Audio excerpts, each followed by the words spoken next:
my presentation. Hang on one second. And I think I'm also happy to see my compadre Lyndon.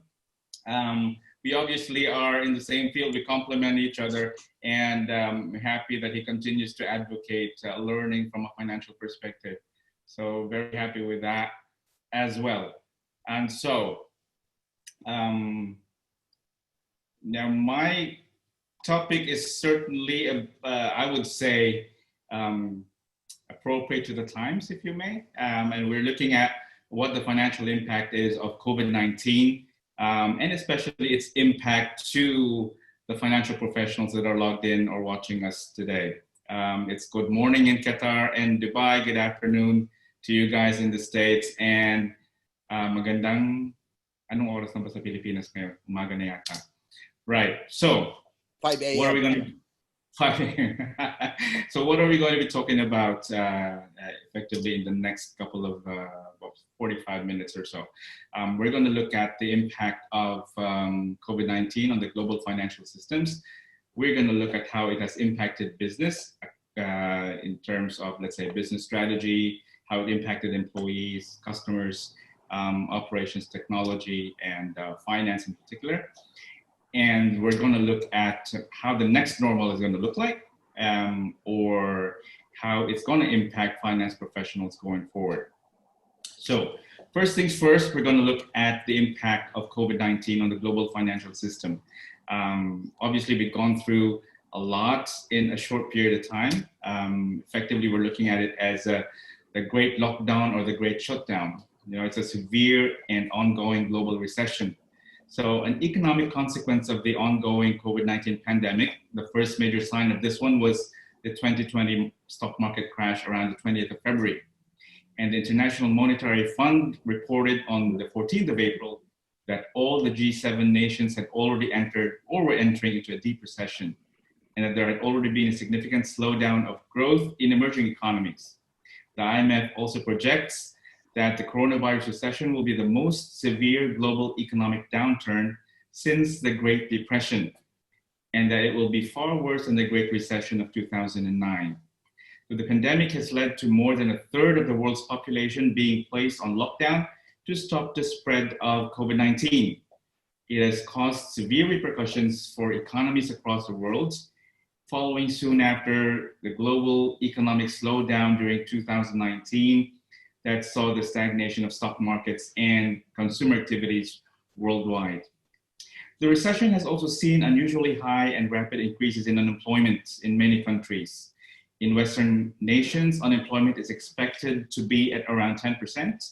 And I know that my compadres there in the United States are seeing that, I think, phenomenon very, very prominent, with more severely affected countries from the COVID-19 pandemic having higher unemployment rates. The developing world is also being affected by a drop in remittances. As you will probably imagine, particularly in the Middle East, there are many of our kababayans who have lost their jobs. The UN also warned that there could be a famine of biblical proportions, as they say, which could affect more than 30 developing nations. So the recession saw the collapse of the price of oil, triggered by the 2020 Russian-Saudi Arabia oil price war, the collapse of tourism, hospitality industry, the energy industry, and a significant downturn in consumer activity in comparison to the previous decade. Global stock markets crashed around 20 to 30% during late February and March 2020, respectively. And during this crash, global stock markets made unprecedented and volatile swings, mainly due to the extreme uncertainties of the markets. Global stock markets fell on the 24th of February due to a significant rise in the number of COVID-19 cases outside of mainland China. By the 28th of February, stock markets worldwide saw the largest single week declines since the 2008 financial crisis. Global stock markets crashed in March with falls of several percent in the world's major indices. The global financial system has emerged from an initial period of extreme stress, in large part due to governments' efforts to stimulate the economy, central banks' speed at addressing market disruptions, and the resilience of financial institutions. By the end of February, financial markets entered a risk-off phase with significant increase in volatility across markets. Equity markets began declining rapidly, losing around 30% of the market value in a matter of weeks, with the speed of the sell-off exceeding that of the global financial crisis of 2008-2009.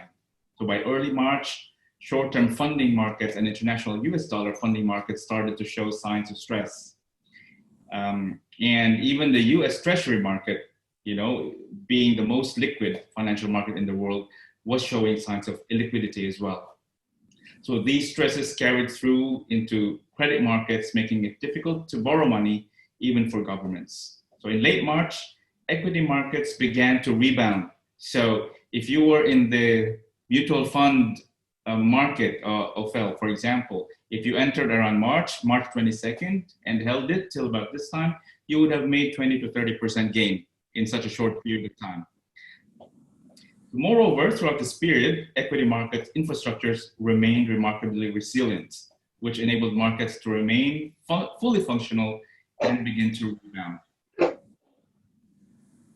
While the initial acute phase of the financial crisis may have eased, companies and policymakers remain concerned about a range of risks that could present a threat to financial stability and ultimately economic recovery.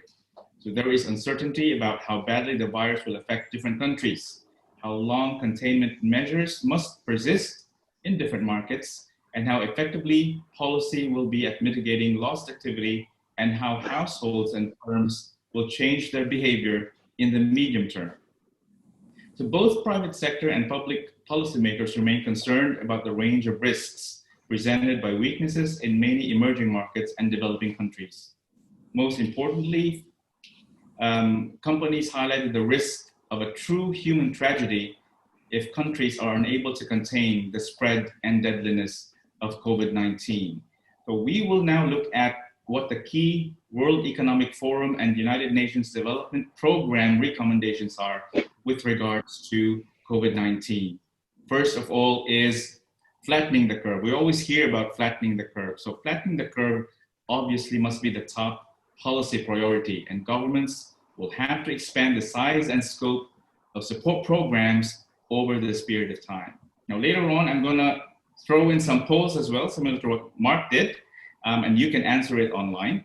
And this would be, the first question is with regards to flattening the curve. Now, let me show you how the numbers look like in different countries. So over in Dubai, where my compadre Lyndon is, this is how the curve looks like. So it had a peak around May, and then it sort of is fluctuating still. I think even at this period of time, it sort of went up a little bit, which created a bit of concern in the UAE. In Qatar, it has remained a bit resilient.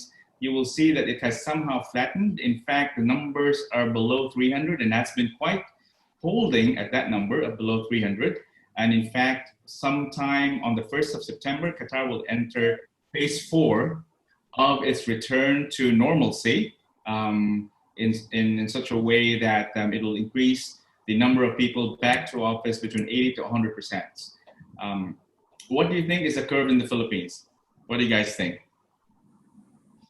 This is how it looks like in the Philippines. So you obviously will see that the curve is going up. It's not really a bit tapering. I can show you what it looks like in the United States as well. And my colleagues in the profession in the United States know that perfectly well. And around the world, this is how the curve looks like. So it looks like it's not easing up anytime soon. So we're looking at what the impact will be to all of us. So the second recommendation from the World Economic Forum is around how governments must coordinate on a global level. So there needs to be support for small and medium enterprises and larger businesses to maintain employment and financial stability. And many have been encouraged by the speed with which advanced economies around the world have rolled out support packages to companies. However, there is concern that the size of the packages may prove insufficient for the duration of the crisis. Governments, including regulators and central banks, must continue to coordinate policy on a global level. to help maintain financial stability. So within countries, policy guidance must be clear and consistent across regulatory and government agencies. The COVID-19 pandemic and the associated economic crisis are posing huge challenges, raising many unknowns and imposing wrenching trade-offs. Both crises are global, but their impacts are deeply local. The policy response to both crises needs to be fast, even if it's rough around the edges, but countries cannot pull this off on their own. The global crisis requires global solidarity and coordination. Third is the need to revise budgets, change policies, and the policymakers must ensure that the financial system remains capable of safely meeting the public's need for financial services throughout or through digital channels. Advanced economies have moved to increase their support to emerging markets and developing countries through both bilateral and multilateral channels. But as the crisis in these countries unfolds, additional assistance may be required. Advanced economies and policymakers, as well as investors and financial institutions, must continue to develop and expand programs to support these countries. There needs to create financial fiscal space, raise revenues and avoid wasteful spending to channel more resources to public health, economic stimulus, and the social safety net. That means governments need to revise their priorities reflected in budget revenue, spending, and financing. By doing so, they can contain increases in fiscal deficits and surges in public debt. Governments should use stimulus funds and incentives for populations that need them the most.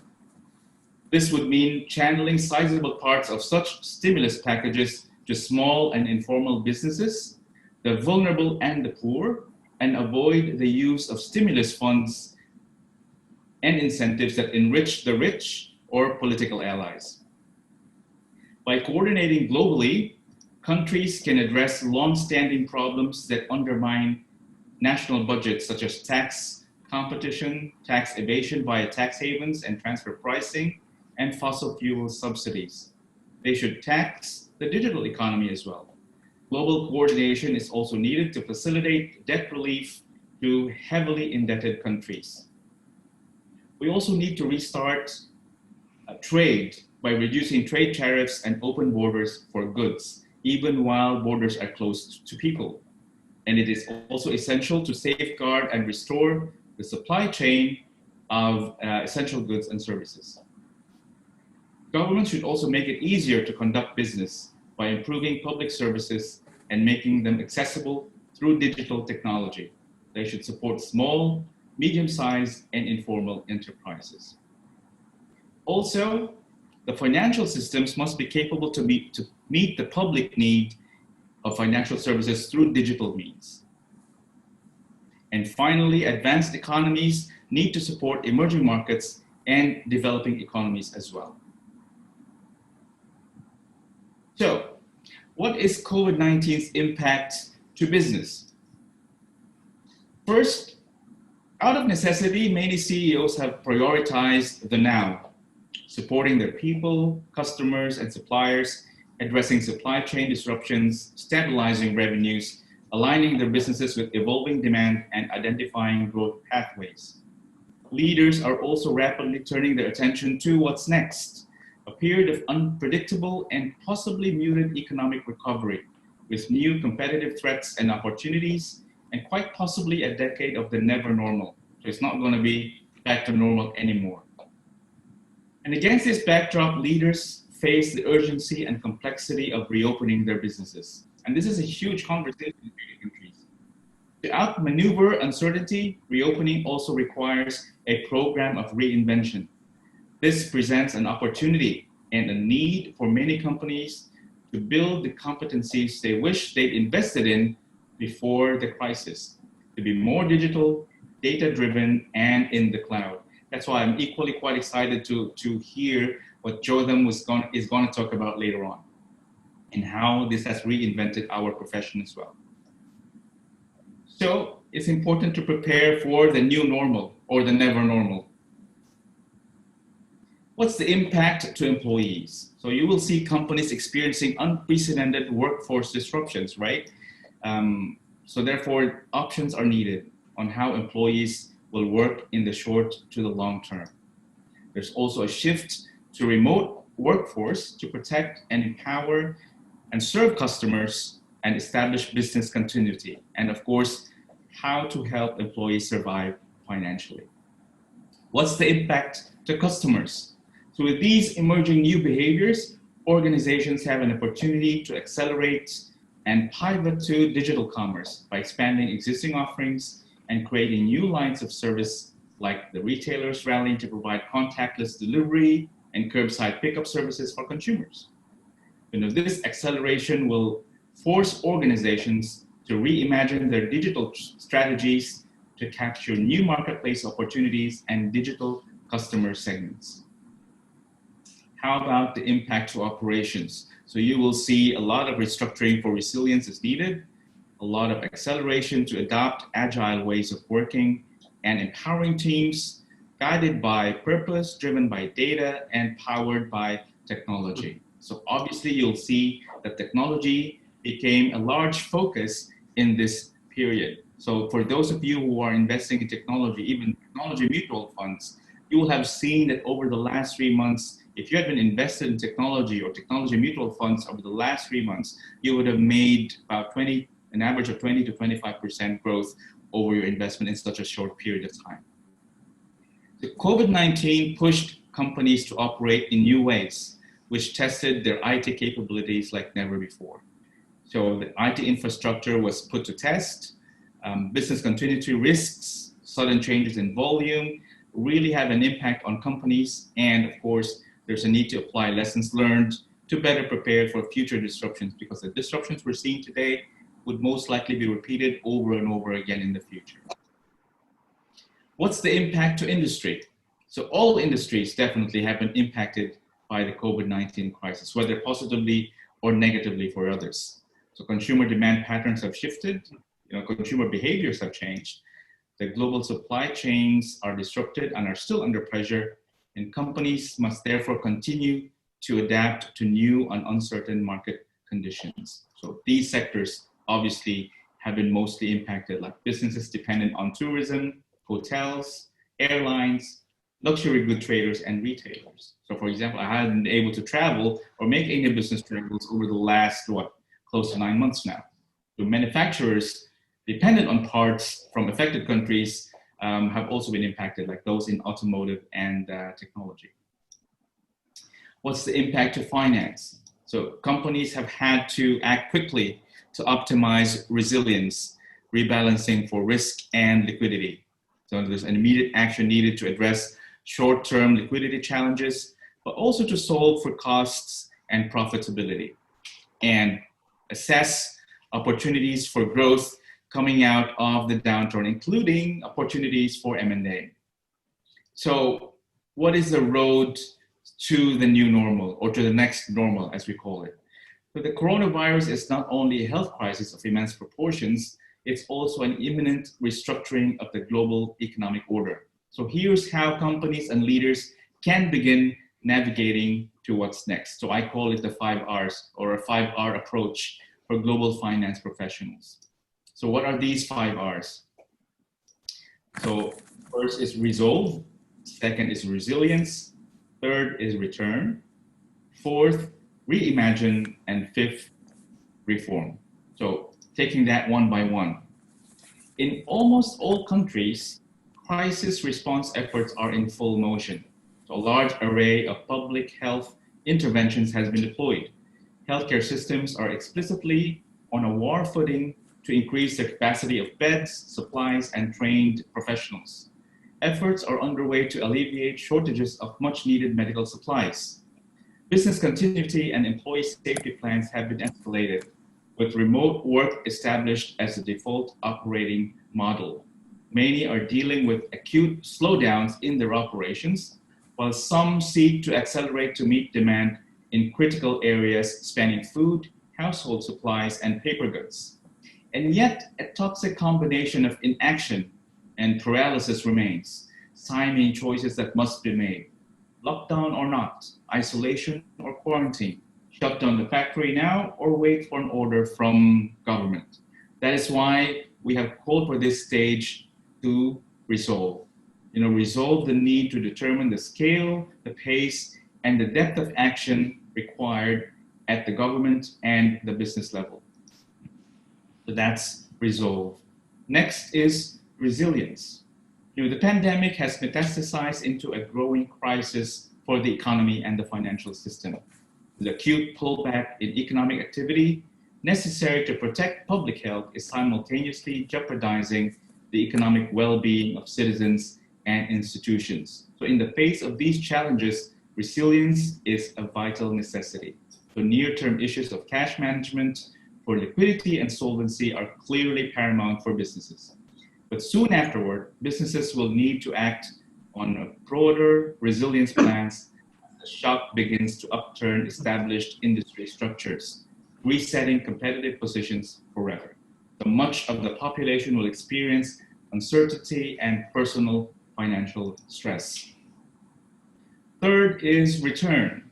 So returning businesses to operational health after a severe shutdown is extremely challenging.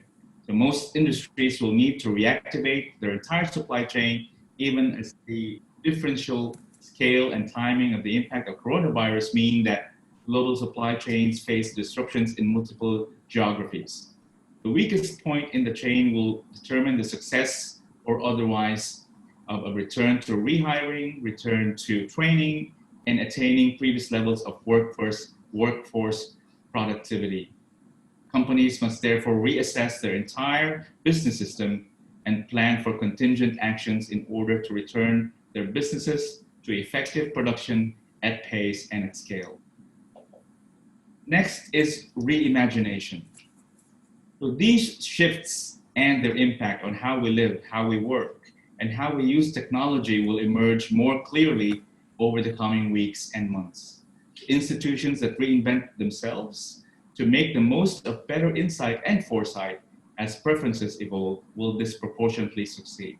So therefore, there is really a need to reinvent. And I'm happy that Jordan will be covering that up next. Clearly, the online world of contactless commerce could be bolstered in ways that reshape consumer behavior forever.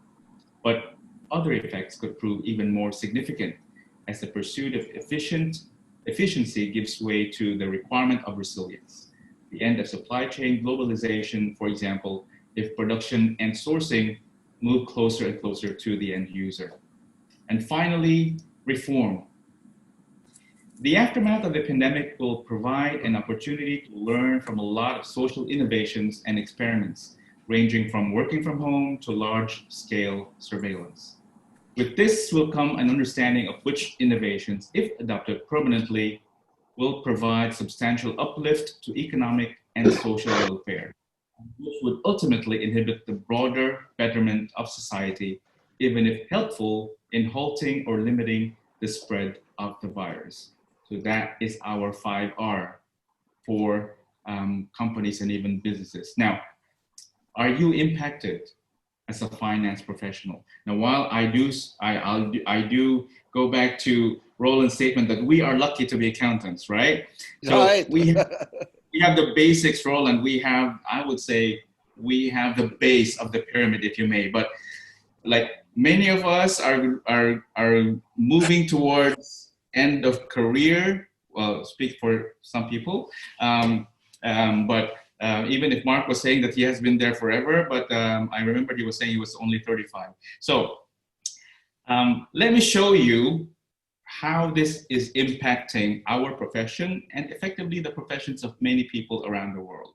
So I'm going to show you which roles are stable, which new roles have been created because of what's happened, and which roles have become redundant or will be redundant in the next decade. So if one of your roles or jobs is in this list, I'm sorry to tell you, you need to do something about that. So ready? Let me show you this. I'm gonna shut up for a bit. I want you to digest what is in this list, and then we'll see what we can do about it.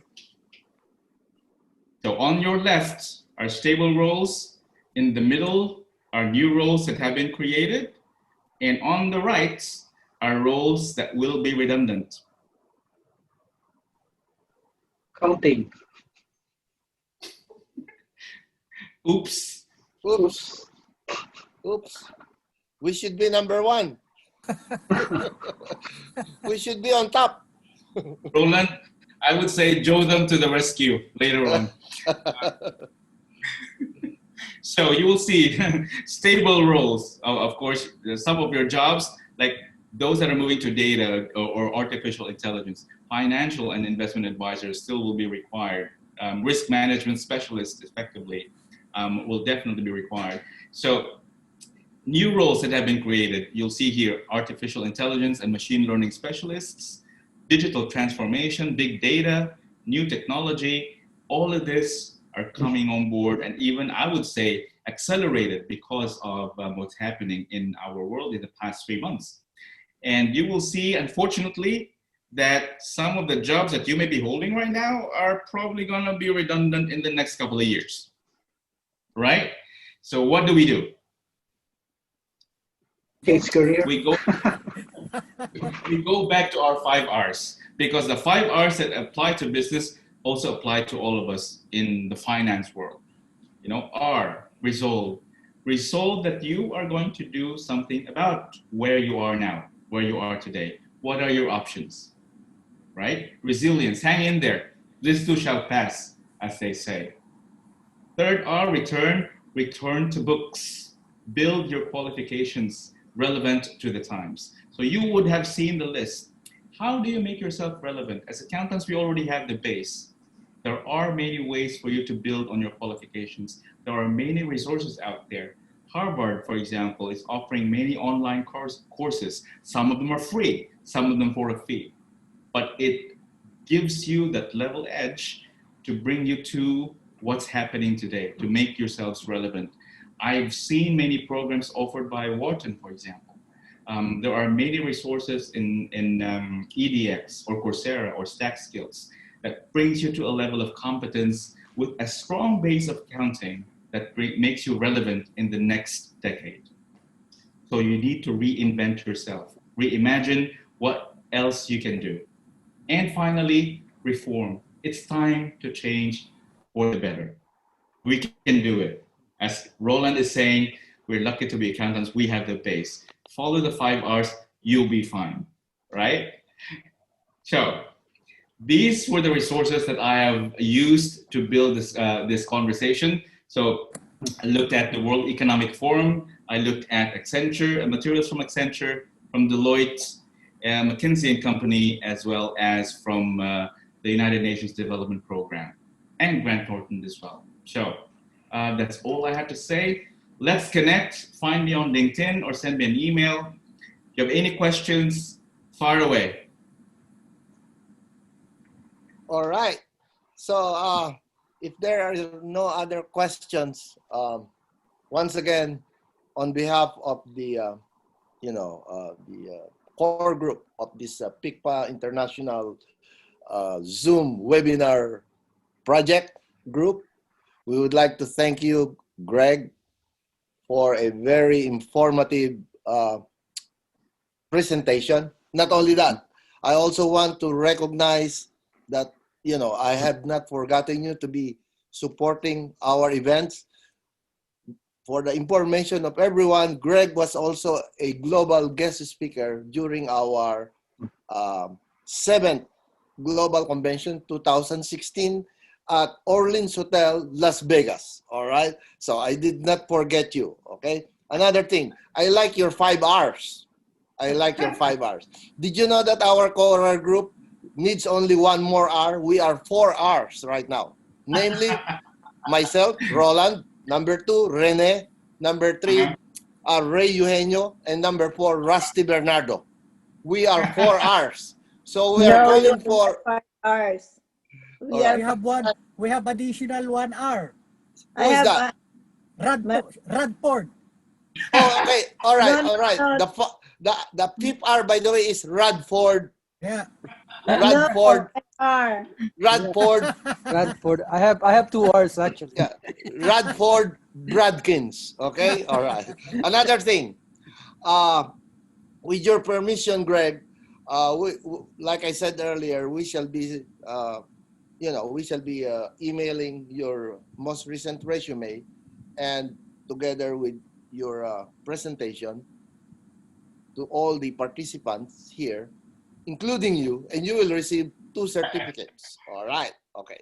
Another thing is, we are still inviting guest speakers for, like I said, the September 19, September 20 for Philippine setting time season. It doesn't have, if you don't feel like you want to do it, you could also recommend to us whom you would like to be a for September 19 or September 20. All they need to do, or all you need to do, is send me an email with your resume, most recent resume, and an electronic copy of your presentation. We recommend actually PowerPoint to be more easier to download in our zoom.us website. Plus, it's not really by the way, the theme is, like I said, COVID Part 2, but it doesn't have to be COVID topics, and all of those topics doesn't have to be COVID, as long as it is about economics, finance, taxation, preferably international taxation, because this is global. And like I said earlier, we give you the full authority to update your resume that you have been a guest speaker in this global webinar as of August 29, August 30, your time. Okay. Last but not least, we will have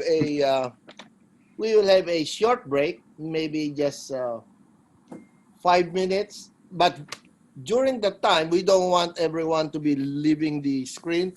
If there is somebody among you who wants to share anything about your, about your profession, or about your chapter, or about, oh, by the way, I don't want to forget. So, like I said, thank you very much, Greg, for your presentation. That is 5-star. All right. Okay. So, if there is anyone here who wants to share something about, your profession, your business, what you're doing, or your updates on your chapter, because actually we are now in the process of course, even with this COVID season, we are still in the process now, before the year end, of reviving the PICPA chapters all over the world, but we are starting with, of course, California, and then other states in the US, and then global. Because let's face it, we cannot control time, and that is what. Most of our PICPANs are getting, into retirement, or they are going into some other field. And that's why our membership are not as good as before 5 or 7 years ago. But guess what? There is a cure for that. And that is what? Invite new and young members, particularly young members. And we are even allowed to invite associate members, not regular members. Associate members, as you know, of course, everyone knows that. An associate member does not have to be a Filipino CPA. As long as he or she is in the accounting field, or finance, or tax, you can invite them to be an associate member. The only thing, the difference is they are not voting members. They are not voting members. That's the only difference between an associate member from a regular member. But guess what? The associate members are easier to increase your membership, and they are more enthusiastic to attend because they feel like they are promoted. All right. Not only that, indirectly, you will be helping them to become a future CPA. So that is the beauty of encouraging or inviting an associate member. It works both to the benefit of the chapter and also for the associate member, because they will have an idea how to become a regular member to be a regular CPA to pass the board exam. And last but not least, okay, from your topic, Greg, I got an idea which I want to share with the people or the attendees today. We would like really to update our own personal background and character in order to have, improve ourselves and get extra income, no matter how small it is, as long as we like what we're doing. If you do not mind, I want to give you myself as a good example. All right? Okay. Did you know that most of the people here in California and the Bay Area, in San Francisco, they don't know that I am a CPA. Most of them, they know me as a dancer. All right. Most of them, they know me as a guitarist. And most of them, they know me as a DJ. Very few knows that I am a CPA, only the pick pants. All right. So that is one thing. Another thing, I teach online at UC Silicon Valley. And that is with your CPA credentials, you are a very good candidate to be teaching online, because right now the booming business are the schools that have online learning, particularly accounting. All right. So that is another way to get, more credits to your background. All right. And, last but not least, please, even if you are thinking of retiring, make sure that you do not retire your brain, so that Mr. Alzheimer's will not visit you. Okay. All right. Yeah. Mr. Alzheimer's is looking at brains which are stagnant, and we don't want that. Anything you do, if you have a what do you call this? If you have any hobby, just go for it, and still, it will still work with your brain. Our brain should not be stagnant. Do not say, and do not feel within you that you are a retiree. No, you are a so-called always semi-retired. Don't say I am a retiree, because if it goes psychologically to your brain that you are a retiree, your brain will retire. All right. So don't say that you are a retiree, even if you are really a retiree. Just say I am a semi-retired. All right. And then do all the things that you were not able to do when you were working. All right. Do that. Okay. So, any other questions before we have a 5 minutes break? Or Roland. who wants to say something? Roland, may I? Yes, the floor is open. Hello? Yes. Well, thank you. This is Mark. And All right, Mark. This is for anyone in the United States that is practicing in public accounting. All right. There have been a lot of complaints about how peer review is conducted, and I am putting a group together to try to overhaul and defeat some of the problems with peer review, making it once again educational rather than punitive. If you have any interest, shoot me an email, let me know, and I'll let you know when we're going to put our first virtual meeting together, and we'll see if we can't fix some problems in the profession. And that's all I wanted to say. And by the way, great presentations. So thank you, Greg. And also thank you to, wait, I got your name, Lyndon. Great presentations. Sorry I didn't say so before. All right. Count me in as number 1, Mark. I will. Thank you. All right. Who's number 2? I am. Yeah, that's the peer review, right? Excellent. Yeah. So anytime you want to decide to join Mark's peer review, just shoot him an email or shoot me an email. I'll be happy to forward it to Mark. so that Wonderful. you could join us. All Thank right? you.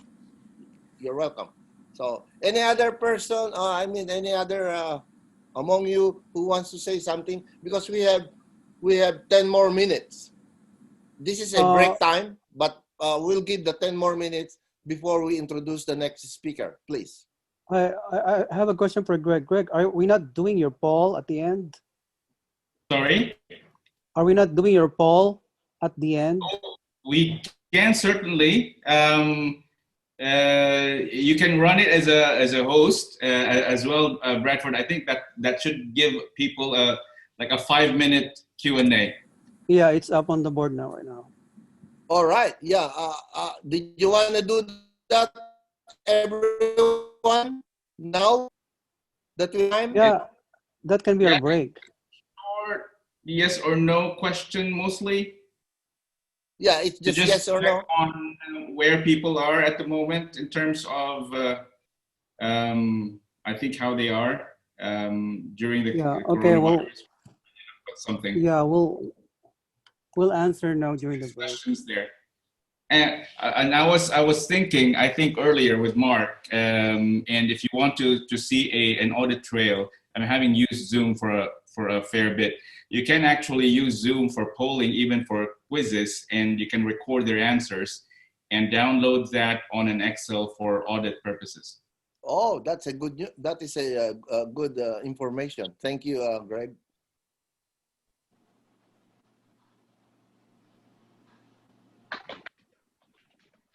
And Roland, if you guys are interested to learn more about LinkedIn, I did a presentation in the Middle East around LinkedIn. It's called From Social Distancing to Social Connecting, using LinkedIn. Okay, are we friends in LinkedIn, Greg? Of course we are. Come on. All right. So Greg, are you doing another LinkedIn presentation or what? I do have a LinkedIn presentation. I presented that in the Middle East in July, if I'm not mistaken. So is it still there? Oh yeah. Okay. All right. I can make a so-called because I have quite a few. I don't know if you see my number of my contacts in LinkedIn. I have quite a few.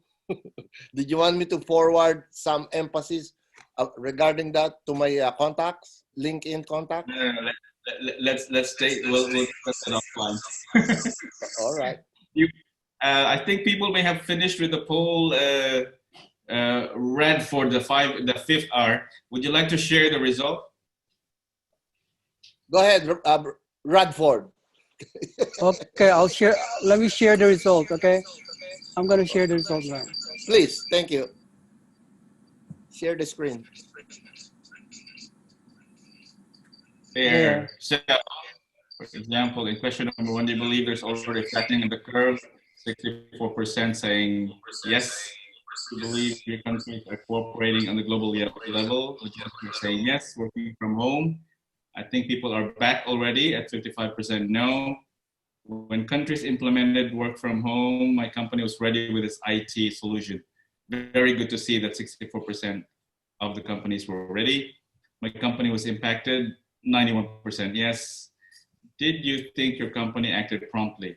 Very good to say. Good experience. There's different number when we ran this poll, Bradford, when we conducted the same thing with the Middle East. So it's interesting to see that there are different parameters working here. Yeah, different results from the polls, definitely. But thank you. Welcome. Okay, I'll stop sharing now. Okay, so anyone else who want to say something before we have still 5 minutes? How much longer are we gonna endure COVID's travel restriction? Hello, good morning. Yes, Maria, please. Go ahead. It's Karen.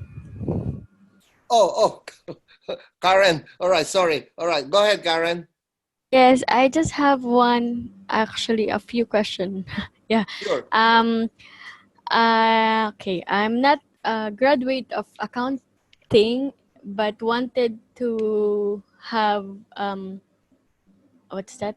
A board exam or something about my course. But I'm a profession in accountant, but wanted to have like CMA po.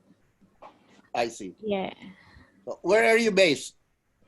I'm here in Doha, Qatar. Oh, you are in Qatar. Okay, let's see. Yes. And you want to be a CPA? I hope so, but wanted to have it po for CMA first. All right, CMA. Okay. Yes. Where do you plan to practice the CMA profession? Actually, I already tried to attend for an orientation for PICPA Doha last month I think, for the orientation of CMA exam. Okay. And yeah, I see the orientation and the payment methods. But yes, I am really planning to to take the exam if this within this year po, or hopefully by next year if this pandemic is over. All right. Because yeah. Okay. So, since you are based in Doha, I think it is just proper that I let Greg answer you, give him a chance to give his own, recommendation to you. Well, how about that, Greg? Please. Yeah. I think Karen, is a question between CPA or CMA. I think it depends on what kind of work do you do for your company as an accountant. Do you do the financial statements or do you do analysis? I think the CMA that's most popularly used, at least in Qatar, is the American version. There's the Australian version of the CMA as well, which I think in the Philippines they're looking at these two, but I think in Qatar it's more the CMA US version, which is the review that PICPA is running here. So I think that it would be practical for you to try the CMA first. I think the level of tests are different from the CPA. If you're pursuing CPA, I think when you've done your CMA already, I think it's best you go directly to the US CPA. And I think from that perspective, that can also be studied here. Roland certainly can help out with regards to that. But if you expect to practice outside of the Philippines, then you go for the global qualifications. All right. Thank you, Greg. In addition to that, Karen, as Greg mentioned, I have two suggestions to you, if I may. Number one, because you are based in Qatar, you are welcome to join as an associate member of Qatar, PICPA Qatar. That is the first thing you need to do, which I suggest or I recommend, so that you will be able to join the meetings of PICPA Qatar. Because later on, once you become a CPA, you can be a regular member, not only as an associate member of PICPA Qatar, and even PICPA National Office, and even PICPA California, San Francisco, or PICPA International. We would be happy to have you. All right. First recommendation. Second recommendation, I agree with Greg's suggestion that if you want to go take the CPA exam, especially you are in Qatar, I'm sorry to say this, you don't even need to take the Philippine CPA board exams. I can help you to take the AI CPA exam. You will have an AI CPA certificate.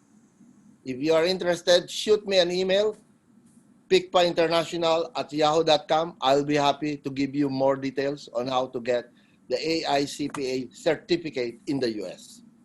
Thank you.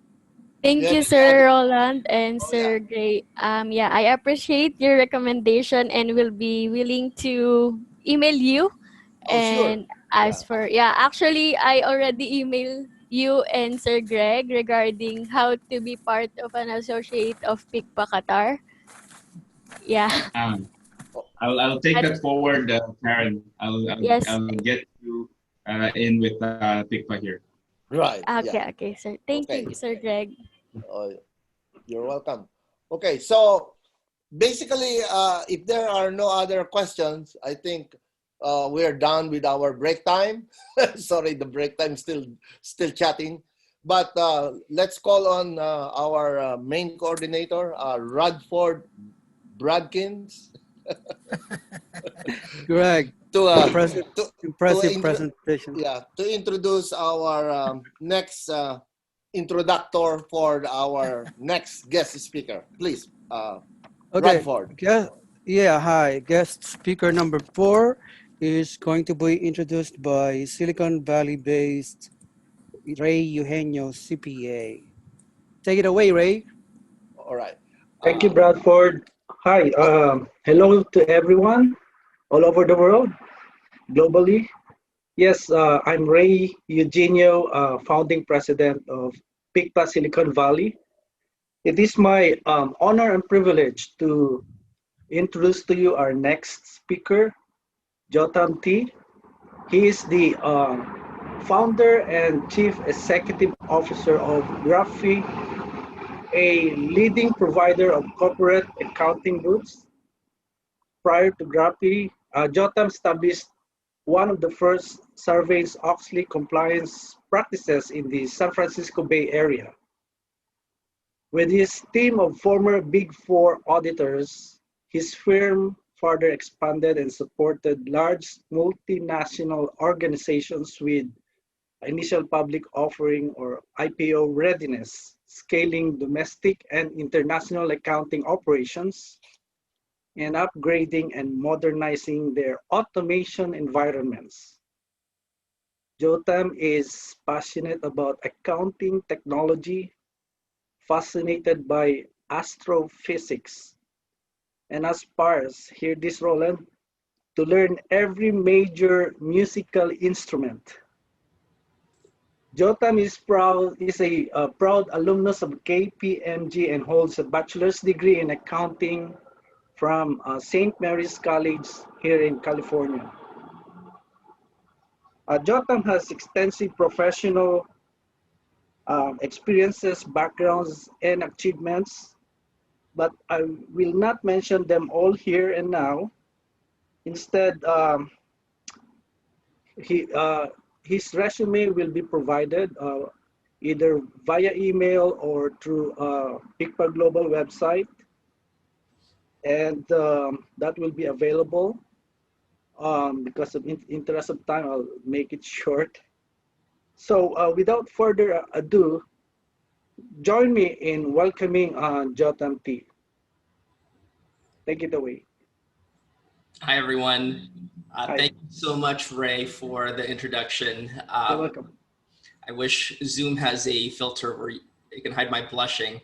But thank you also to Roland, Bradford Bradkins, I guess is who he's called, and you know, Renee and others for having me today. I'm actually pretty new to this community, even though I'm Filipino, obviously, but I'm really happy to get the chance to talk about accounting automation today. So I also want to recognize the previous speakers, Lyndon and Mark and Greg, for teeing this up like a pretty easy softball pitch. Thank you so much for kind of just explaining what the environment looks like now and why I'll talk about why technology is pretty important in our profession going forward.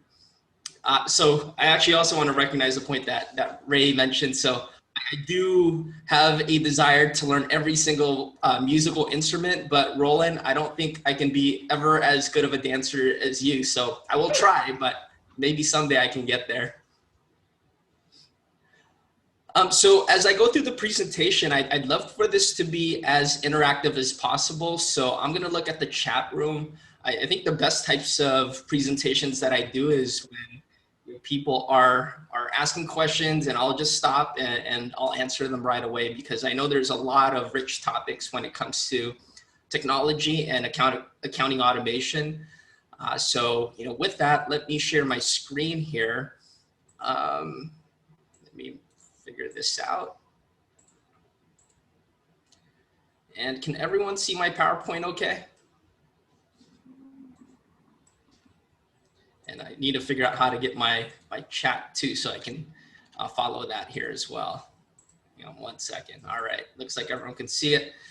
All right, so my name is Jotham Tai. I am the founder and chief executive officer of Gapify.